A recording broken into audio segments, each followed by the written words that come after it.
pagi Bu, silakan masuk, silakan duduk. Sebelumnya pintunya sudah saya tutup ya Bu, agar privasi Bu lebih terjaga. Baik Ibu, ada yang bisa saya bantu? Oh baik, jadi anak Ibu sering marah tanpa sebab yang jelas ya Bu ya. Baik Ibu, jadi di sini karena tadi keluhan Ibu, anak Ibu sering marah tanpa sebab yang jelas. Nanti di sini saya akan melakukan tanya jawab ya Bu ya sama Ibu menggunakan kuesioner deteksi dini masalah mental emosional gitu. Ibu sampai sini ada yang ingin ditanyakan dulu? Tidak ada. Baik, kalau boleh tahu adanya namanya siapa Ibu? Dani ya. Umurnya 48 bulan. Baik Ibu, ini saya akan melakukan pemeriksaan tanda-tanda vital dulu ya Bu ya terhadap anak Ibu. Baik Ibu, tadi saya sudah lakukan pemeriksaan ya Bu ya. Nadinya normal 105 kali per menit, suhunya juga normal 36,6, pernafasannya juga normal 31 kali per menit ya Bu. Nah, di sini saya akan mulai ya Bu ya. Yang pertama, apakah anak Ibu sering terlihat marah tanpa sebab? Iya Bu ya.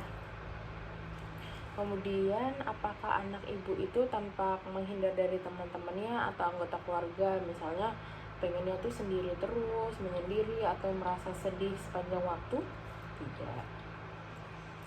Kemudian, apakah anak Ibu terlihat berperilaku merusak atau menentang, misalnya melanggar peraturan yang sudah ada, kemudian sering melakukan perbuatan yang berbahaya untuk dirinya atau untuk teman-temannya?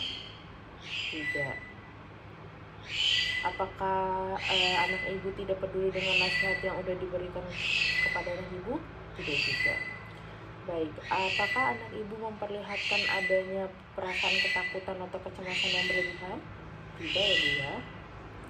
Kemudian, apakah anak Ibu mengalami keterbatasan karena konsentrasi yang buruk atau mungkin perhatiannya itu mudah teralihkan?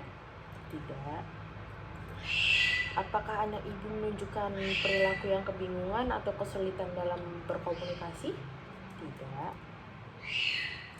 Apakah anak Ibu menunjukkan perubahan pola tidur, misalnya sulit tidur atau malahan sering kebangun di malam hari karena mimpi buruk atau ngigo? Tidak. Kemudian, apakah anak Ibu mengalami perubahan pola makan seperti kehilangan nafsu makan atau mungkin makannya justru berlebih atau malah tidak mau makan sama sekali? Tidak ya Bu ya, normal ya Bu ya. Apakah anak Ibu sering ngeluh sakit kepala, sakit perut atau keluhan fisik lainnya? Tidak.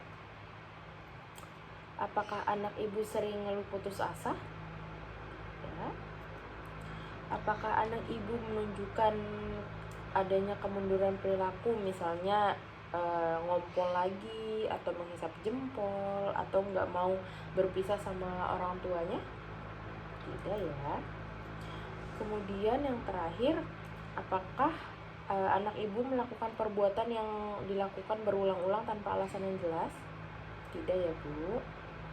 Baik Ibu, dari hasil yang sudah didapatkan terdapat satu ya Bu ya, yaitu sesuai dengan keluhan anak Ibu tadi, yaitu anak Ibu sering marah tanpa sebab yang jelas. Nah, bagaimana sih cara mengatasi anak yang marah? Nah, yang pertama Ibu bisa memperhatikan sumber masalahnya, misalnya anak Ibu sering menangis. Nah, Ibu bisa cari tahu juga kenapa ya anak saya sering menangis, seperti itu. Kemudian Ibu bisa juga memberikan perhatian yang lebih kepada anak Ibu. Kemudian Ibu juga jangan memberi contoh yang buruk kepada anak Ibu. Misalnya anak Ibu nih lagi marah gitu, terus ternyata Ibu terpancing emosinya marah juga sehingga memukul anak Ibu, itu tidak boleh ya Bu ya. Sehingga jangan memberikan contoh yang tidak baik kepada anak. Kemudian Ibu bisa mengajak bicara anak Ibu dan Ibu bisa memberikan apresiasi yang lebih. Kemudian Ibu bisa meluangkan waktu bersama anak Ibu. Seperti itu ya Bu ya. Nah, sampai sini ada yang ingin ditanyakan? Tidak ada, berarti sudah selesai ya Bu ya. Nah, untuk kunjungan selanjutnya itu nanti 3 bulan lagi ya Bu ya. 3 bulan lagi Ibu datang ke sini, kita lakukan evaluasi. Misalnya masih belum ada perkembangan, nanti akan saya lakukan rujukan ke rumah sakit atau ke fasilitas kesehatan tumbuh kembang anak ya Bu ya. Sampai sini ada yang ingin ditanyakan lagi? Tidak ada. Baik, terima kasih ya Bu ya, Ibu sudah sangat kooperatif sehingga memudahkan saya melakukan pemeriksaan. Terima kasih Bu, selamat pagi. Melakukan dokumentasi.